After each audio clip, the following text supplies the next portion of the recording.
নিজেকে জিজ্ঞাসা করুন, আমি কি এই সম্পর্কে আমিই হয়ে থাকতে পারছি, নাকি শুধুমাত্র তার প্রয়োজনীয় ভার্সনটাই হয়ে আছি? আমরা অনেক সময় ভালোবাসা আর অভ্যাসকে গুলিয়ে ফেলি।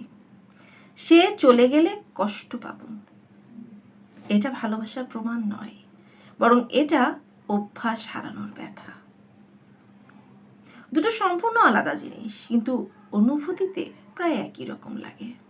একটা প্রশ্ন করি, যদি আগামীকাল থেকেই আপনি আর কোনো সাহায্য করতে না পারেন, আর কোনো টাকা নেই, আর কোনো সময় নেই, আর কোনো শক্তি নেই, তারপরও তবুও ওই মানুষটা কি থেকে যাবে?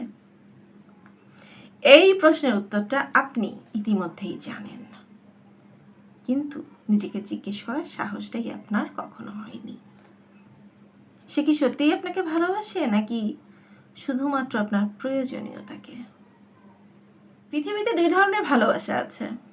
প্রথমটি হলো তুমি আছো বলেই ভালোবাসি, আর দ্বিতীয়টি হলো তুমি কাজে লাগো তাই ভালোবাসি।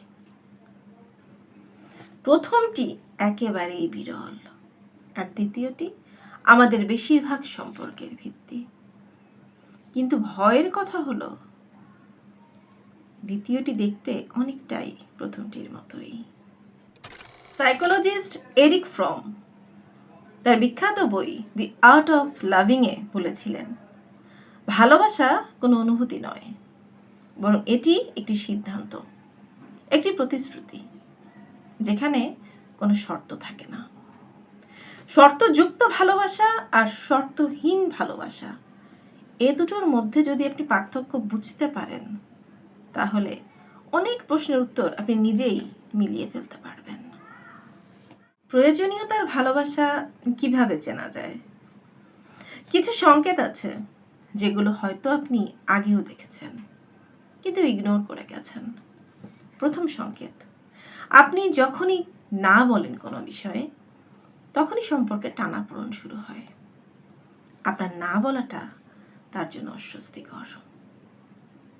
দ্বিতীয় সংকেত, যখনই আপনি কষ্টে থাকেন, সে দ্রুত আপনার জন্য সমাধান খোঁজে, কিন্তু আপনার কষ্ট পাওয়ার যে ব্যাপারটা, সেটা সে ফিল করতে পারে না, কারণ আপনার দুর্বলতা তার জন্য অস্বস্তিকর।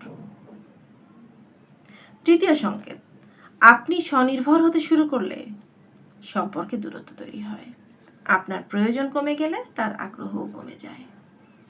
এই সবগুলো সংকেত যদি একসাথে মিলে যায়, তাহলে বুঝে নেবেন সেই মানুষটি আপনাকে ভালোবাসে না, বরং আপনার থেকে যা পাওয়া যায় সে শুধু সেটাকেই ভালোবাসে। আমরা কেন এটা মানতে পারি না? প্রশ্নটা এটাই যে আমরা জানি, তারপরেও কেন আমরা থাকি। নিউরোসায়েন্স বলে, মস্তিষ্ক যখন আমরা কোনো সম্পর্কে বিনিয়োগ করি, সেটা সহজে ছেড়ে দিতে পারে না। এটাকে বলে সাঙ্ক কস্ট ফ্যালাসি। এতটা বিনিয়োগ করেছি এই সম্পর্কে, এতটা ভালোবেসেছি, ছেড়ে দিলে তো সব বৃথা হয়ে যাবে। কিন্তু কথা হলো, যা গেছে তা তো গেছেই। আরেকটি কারণ আছে, আর সেটা হলো আমরা অনেক সময় ভালোবাসা আর অভ্যাসকে গুলিয়ে ফেলি। সে চলে গেলে কষ্ট পাবো, এটা ভালোবাসার প্রমাণ নয়, বরং অভ্যাস হারানোর ব্যথা। দুটো সম্পূর্ণ আলাদা জিনিস, কিন্তু অনেক ক্ষেত্রেই আমরা একই রকম অনুভূতি টের পাই। এবার আমি আপনাকে সবচেয়ে কঠিন প্রশ্নটা করতে চলেছি। আপনিও কি কখনো কাউকে এভাবে ভালোবেসেছেন? অর্থাৎ তার উপস্থিতির জন্য নয়, বরং তার থেকে যা পাওয়া যায় সেটার জন্য তাকে ভালোবেসেছেন। মনোযোগ, একাকিত্ব থেকে মুক্তি, অথবা অন্য কোনো কারণে। প্রশ্নটা নিজেকে করুন সৎভাবে, কারণ নিজের ভেতরে সত্যিটা যে দেখতে পায়, সেই প্রথম সবার আগে সত্যিকারের ভালোবাসাটা দিতে পারে। নিজেকে ভালোবাসতে শিখুন, কারণ সব ভালোবাসার শুরু এখান থেকেই। তাহলে কি করবেন? প্রথমত নিজেকেই জিজ্ঞেস করুন, আমি কি এই সম্পর্কে আমি হয়েই থাকতে পারছি, নাকি শুধুমাত্র তার প্রয়োজনের সংস্করণটাই হয়ে বেঁচে আছি? তো একবার সত্যিকারের না বলুন, তারপর দেখুন সে কিভাবে সাড়া দেয়। আর সেই সাড়াটাই আপনি যে উত্তরটা চান সেটাই। তৃতীয়ত, মনে রাখুন, যে সম্পর্ক আপনাকে ক্লান্ত করে সে সম্পর্ক আপনাকে ভালোবাসা দেয় না। কারণ ভালোবাসা বা সত্যিকারের সম্পর্ক আপনাকে পূর্ণ করে, খালি করে না। সঠিক মানুষ আপনাকে ঠিকই ভালোবাসবে, শুধুমাত্র আপনি কে তার জন্য, আপনি কি দিতে পারেন তার জন্য নয়। খালিল বলেছিলেন, ভালোবাসা দুটি আত্মার মিলন নয়, বরং দুটি স্বাধীন সত্তার একে অপরকে বেছে নেওয়া। আপনি ভালোবাসার যোগ্য শর্তহীনভাবে, প্রয়োজনীয়তার বাইরে।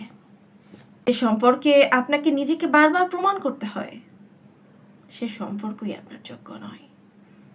কখনোই ভালোবাসার জন্য নিজেকে ছোট করবেন না, কারণ যে আপনাকে সত্যিই ভালোবাসে সে আপনাকে ছোট করবে না, বরং বড় করে তুলবে।